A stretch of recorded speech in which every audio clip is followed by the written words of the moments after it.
Que Deus, Espírito Santo, que trouxe cada uma de nós a fé em Jesus, e em Jesus nos faz bem-aventurados, também nos guie nesse momento que queremos, então, meditar nas palavras de Jesus no Evangelho de hoje. Amém.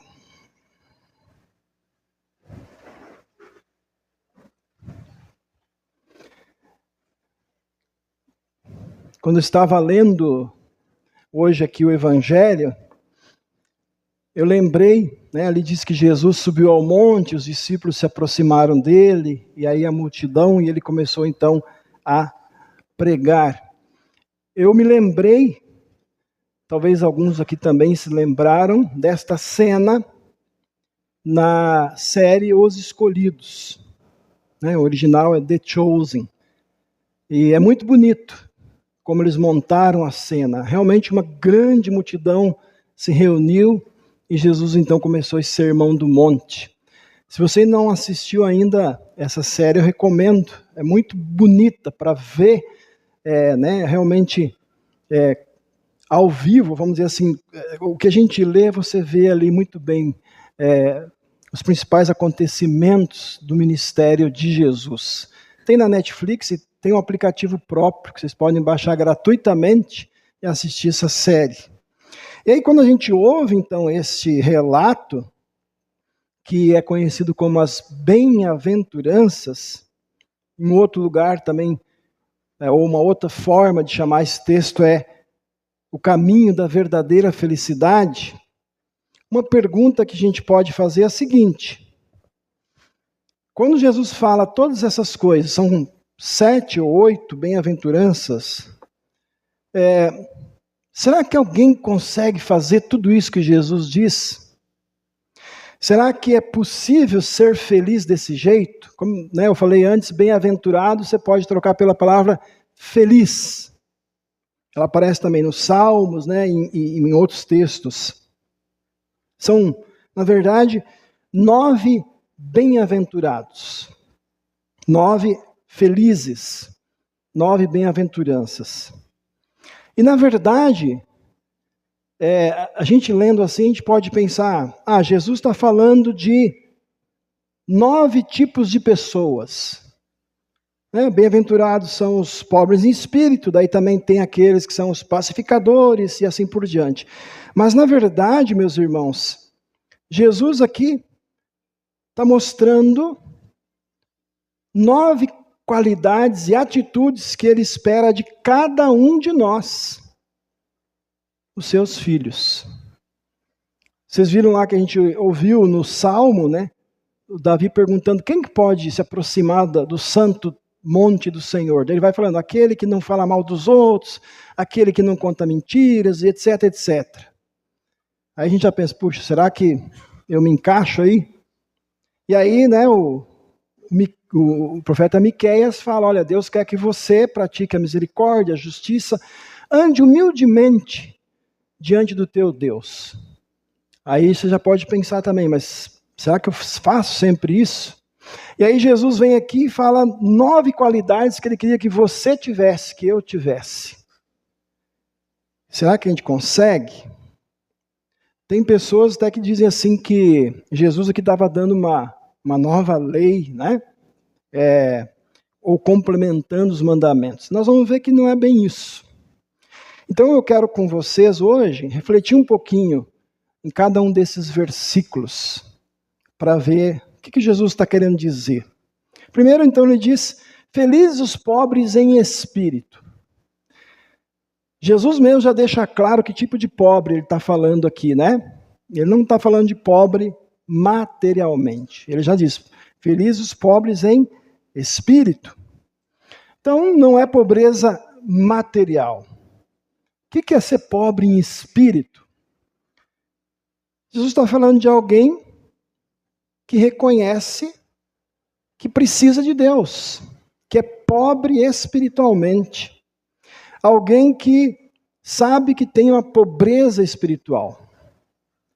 Pessoas que sabem que com muitos bens materiais ou poucos bens materiais, elas são vazias, elas são perdidas são carentes de perdão se elas não tiverem na sua vida o Deus verdadeiro. Então isso é pobre de espírito. Então você é feliz se você é um pobre em espírito, ou de espírito. Se você reconhece que sem Deus eu não tenho nada, eu sou realmente um pobre miserável. Aí ele fala, felizes os que choram. E aí também a gente pode pensar, puxa, aqueles que choram por uma doença, choram de luto, choram por problemas na vida e assim por diante. Mas é muito mais do que isso, é muito mais do que chorar pelas dores da vida. Na verdade, o chorar aqui chore pelos seus pecados. Reconheça que os seus pecados afastam você de Deus. Que os seus pecados fazem mal a você mesmo. E fazem mal para o seu próximo. Então a gente pode dizer assim, é um choro, não precisa ser um choro literal, mas é uma tristeza que leva você ao arrependimento, leva você a olhar para Deus e dizer, Senhor, eu pequei de novo. Por isso eu estou triste. E aí Jesus fala, quem chora assim será consolado. Depois ele diz, felizes os mansos, porque herdarão a terra. Vocês acham que o mundo hoje pode ser chamado de manso? Agora, o assunto mais falado é a morte daquele cachorrinho, né? E é muito triste mesmo. Mas quantas pessoas morrem todos os dias? Ninguém lembra delas. Devemos chorar sim pelos animais. Nós já choramos na nossa família por um animalzinho de estimação que morreu, né? Mas quanta gente morre em guerras, morre de fome e não há nenhum alarde. Por quê? Porque o mundo não é manso. O mundo é violento. E nesse mundo violento, nesse mundo competitivo, em que muita gente só quer pisar nos outros, nesse mundo orgulhoso, Jesus diz, feliz quem é humilde, quem é gentil. O que é um gentil? Ou um humilde? Ou manso, que é a palavra que Jesus usa. É aquele que poderia ferir o outro, mas escolhe amar o outro. Poderia se vingar, mas escolhe perdoar. Poderia tratar mal quem lhe trata mal, mas escolhe tratar bem. É aquele que poderia humilhar o outro, como se diz aí, né, na internet, lacrar, destruir, né? Mas escolhe servir. Escolhe ser uma bênção na vida dos outros, na vida das pessoas ao seu redor, também na internet, né, que faz parte da nossa vida hoje em dia. Então, feliz quem é manso, Jesus diz, porque vão herdar a terra. Veja, na contramão do mundo, totalmente, né? O mundo diz, seja duro, seja isso, seja aquilo, seja, né? E as pessoas praticam isso. Ele diz, seja manso, seja gentil. Depois ele continua, felizes os que têm fome e sede de justiça serão saciados. Fome e sede de justiça aqui, meus irmãos, não está falando, em primeiro lugar, de justiça humana. Isso a Bíblia também fala, mas não é do que Jesus está falando aqui em primeiro lugar. A gente quer justiça para os agressores daquele cachorrinho, a gente quer. A gente quer justiça para pessoas que são violentadas, que são mortas. A gente quer justiça para os corruptos, a gente quer. Mas aqui ele não está falando disso. Ele está falando de fome e sede da justiça de Deus. E justiça de Deus, gravem isso, né? Sempre tem a ver com o que Deus fez pela gente com Jesus na cruz. Então, essa fome e sede de justiça, ela só nasce na gente quando a gente tem um relacionamento correto com Deus.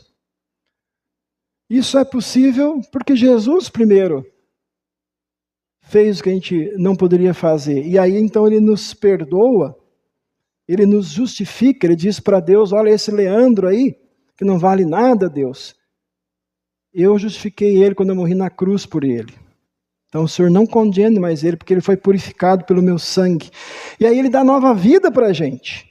E aí a gente deseja o quê? Fazer a vontade de Deus, que é uma outra maneira de dizer fome e sede de justiça. Fome e sede de justiça é você querer fazer na sua vida sempre a vontade de Deus. Então ele diz, olha, você tem essa fome, você vai ser saciado. Depois, felizes os misericordiosos, porque vão alcançar misericórdia. Misericórdia também é uma palavra até bastante usada, né? Palavra bonita, quer dizer, uma compaixão que vem do coração. Mas ela é mais do que uma palavra bonita. Ela é uma compaixão que leva à ação. Assim foi com Deus. Ele não ficou só prometendo um Salvador, ele mandou o Salvador. E esse Salvador não ficou só pregando. Ele fez o que ele falou que ele ia fazer. Ele diz, o pastor dá a vida pelas ovelhas. Ele foi lá e deu a vida por nós. Então, misericórdia é amar quem não merece o nosso amor. Como Deus nos amou sem a gente merecer. Misericórdia sempre vai se transformar em uma ação concreta. É a gente ter compaixão do outro, que é pecador igual a gente, e trazer alívio. Trazer alívio. Eu estava comentando com a Leane sobre um outro caso, né? Muito triste. E eu disse para ela assim, esse cara está preso, e provavelmente vai ficar preso o resto da vida. Mas se lá na cadeia ele se arrepender verdadeiramente, e ele morrer lá na cadeia, de lá ele vai para o céu. Porque ele não merece o amor de Deus como a gente não merece, mas Deus perdoa ele se ele tiver arrependido, como ele perdoa cada um de nós. Porque a lógica de Deus é diferente da nossa. Então, né, ter misericórdia é a gente levar alívio para o outro. Alívio material, mas principalmente o alívio de saber que ele também tem o perdão de Deus para ele. Depois Jesus diz, felizes os limpos ou puros de coração, porque eles verão a Deus. O que quer dizer isso? Nós não nascemos puros de coração, né? Mas aqui tem a ver com uma palavrinha que a gente também conhece, né? Poderia ser assim, felizes os que não são hipócritas, fingidos. Ou seja, é você e eu vivermos dentro da igreja e fora da igreja do mesmo jeito. Eu ser a mesma pessoa que eu sou aqui dentro, eu ser lá na minha casa, lá no meu trabalho, lá na minha rua, onde eu estiver, lá no meu lazer, sempre a mesma pessoa, em todos os lugares. O que quer dizer isso, exatamente? Que eu vou ser perfeito? Não. Se eu fosse perfeito, eu não estava aqui na igreja, eu estava no céu. Quer dizer que lá fora, eu vou tentar praticar o que eu aprendo aqui dentro. Se lá fora eu errar, eu vou pedir perdão para a pessoa e para Deus. Né? Então, ser puro de coração é não ter duas caras. É a gente viver aqui o perdão entre nós e viver o perdão lá fora. É procurar o seu melhor aqui dentro, procurar ser o melhor lá fora. E quando a gente erra, sempre voltar à cruz de Jesus. Depois ele ainda diz, felizes os pacificadores, serão chamados filhos de Deus. Ele não está falando aqui dos soldados da ONU, que às vezes vão para alguns lugares tentar estabelecer a paz, né? Não está falando de ativistas que pegam cartazes e vão na rua pedir a paz. Não. Ele está falando das pessoas que lutam por uma paz muito maior do que a paz entre países que estão em guerra, por exemplo. Ele está falando de pessoas que levam as pessoas a conhecer a paz de Deus. Pacificadores, que levam a pessoa que era inimiga de Deus a se tornar amiga de Deus através de Jesus. Então, são pessoas que promovem a paz entre alguém e Deus e também a paz entre as pessoas, pelo amor que elas têm na sua vida, o amor de Jesus, que disse, eu deixo com vocês a minha paz. E aí, chegando na parte final das bem-aventuranças, Jesus fala de ser perseguidos por causa da justiça, ou por minha causa. Ele diz, quando vocês forem perseguidos por causa da justiça, vocês são bem-aventurados porque de vocês é o reino de Deus. Então o que Jesus está dizendo, meus irmãos? Que seguir a vontade de Deus tem um preço. Preço em que sentido? Não é que eu tenho que pagar, mas tem consequência. Tá? Muitas vezes a perseguição das pessoas contra nós que cremos em Jesus é disfarçada. Ela pode ser uma perseguição disfarçada em tentações, ou no amor às riquezas, ou numa indiferença à palavra de Deus, uma indiferença com a igreja de Cristo, e com muitas outras coisas que tentam afastar a gente de Jesus e da fé. E ela pode ser uma perseguição, às vezes, mais direta, às vezes com leis que vão contra a nossa fé, ou, como eu já falei para vocês muitas vezes, com perseguição que leva à prisão e morte, como está acontecendo na Nigéria e em alguns outros países do mundo. Né? Cristãos são mortos a tiros, enforcados, queimados, decapitados e assim por diante, porque confessam a fé em Jesus. E aí Jesus diz, se vocês forem perseguidos por isso, vocês vão herdar o reino dos céus. Então, meus irmãos, eu volto para a pergunta inicial lá. Quem de nós consegue viver assim? Por mais que a gente se esforce, quem consegue viver praticando tudo isso e ao mesmo tempo? Ou praticando tudo isso, né, perfeitamente? Quem de nós nunca se achou autossuficiente? Quem de nós nunca se achou orgulhoso? Quem de nós nunca pensou que não precisa tanto assim de Bíblia, a igreja, Santa Ceia, etc., irmãos na fé? Quem de nós já não foi morno na fé? Então, esse sermão de Jesus, de certa forma, ele é assim, lei, não é uma nova lei. Mas Jesus, na verdade, aqui está tentando mostrar que se a gente não conseguir nem cumprir os 10 mandamentos, muito menos vamos cumprir isso. Então é uma lei que mostra os nossos pecados. É uma lei que revela que a gente não consegue cumprir nada sozinhos. A gente não consegue, por mais que a gente se esforce. E veja, às vezes a gente até faz, né, algumas dessas coisas, e aí dá aquele sentimento assim de orgulho, né? Puxa, olha como eu sou bom, consegui cumprir as bem-aventuranças. Aí vem o Paulo e fala assim, você está se orgulhando? Não se orgulhe, orgulhe-se só em Jesus. Né? Então, essa mesma lei tem um outro objetivo. O objetivo de mostrar que a gente é pecador está ligado ao objetivo que a gente precisa de um Salvador. E aí entra o Evangelho. O Evangelho que é a boa notícia. Jesus começa dizendo, né, cada frase, bem-aventurados ou felizes. Por quê? Jesus sabia que a gente não ia cumprir. Por que ele diz felizes? Porque ele sabia que ele ia cumprir tudo isso no nosso lugar. Ele foi o verdadeiro bem-aventurado. Ele cumpriu perfeitamente cada linha, cada palavra, cada vírgula da vontade de Deus, no nosso lugar. Ele lá na cruz carregou os nossos pecados. Aquilo que nós não conseguimos cumprir, ele pagou lá. Ele recebeu lá o castigo que era nosso e garantiu para nós a recompensa que não era nossa, né? A vida eterna. Então, é como Paulo disse na epístola de hoje. Ele diz, Deus uniu vocês com Cristo Jesus e Cristo se tornou para nós sabedoria, justiça, santificação e redenção. Está dizendo, olha, em Cristo vocês agora são justos, sábios, santos, salvos.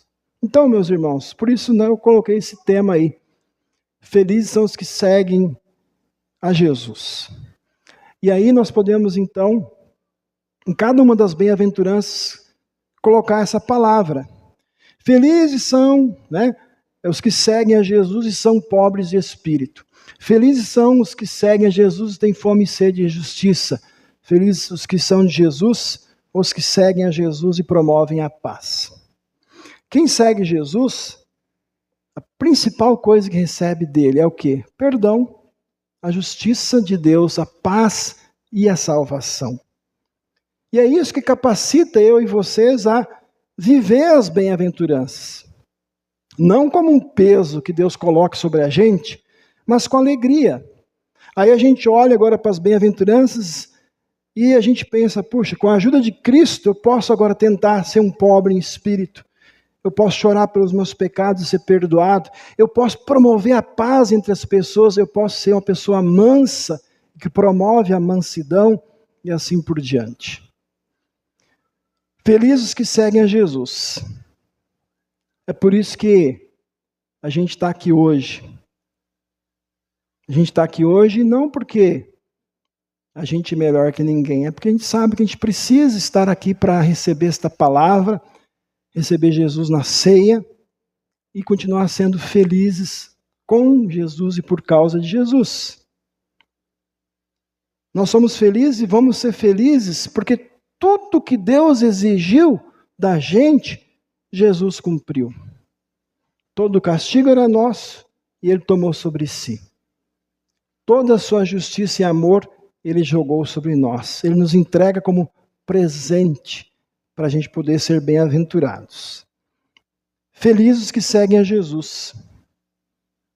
Então, meu irmão e minha irmã, não importa a sua situação, você, seguindo a Jesus, é bem-aventurado. Você é feliz. E você pode transmitir essa verdadeira felicidade para as pessoas com o seu viver. Vamos ler todo mundo junto? Felizes os que seguem a Jesus. Então continue seguindo Jesus e você será sempre verdadeiramente feliz. Amém. Vamos fazer uma pequena oração. Senhor Deus, nosso Pai amado, nós te agradecemos, porque a verdadeira felicidade não está em nós, nem depende de nós, mas está em Teu Filho Jesus Cristo. Reconhecemos que muitas vezes nós falhamos em viver como Jesus nos ensina, mas confiamos na Tua graça e no Teu perdão e no Teu Espírito que nos guia para viver agradando a Ti. Obrigado, Senhor, porque Jesus cumpriu em nosso lugar tudo que nós não conseguimos cumprir e nos deu a salvação como um presente. Fortalece a nossa fé para que sigamos a Jesus com alegria, vivendo em humildade, misericórdia, paz e amor. Guia-nos pelo Teu Espírito para que a nossa vida reflita a felicidade que temos de pertencer a Cristo hoje e sempre, até a eternidade. Em nome de Jesus. Amém. Vamos de pé mesmo agora confessar nossa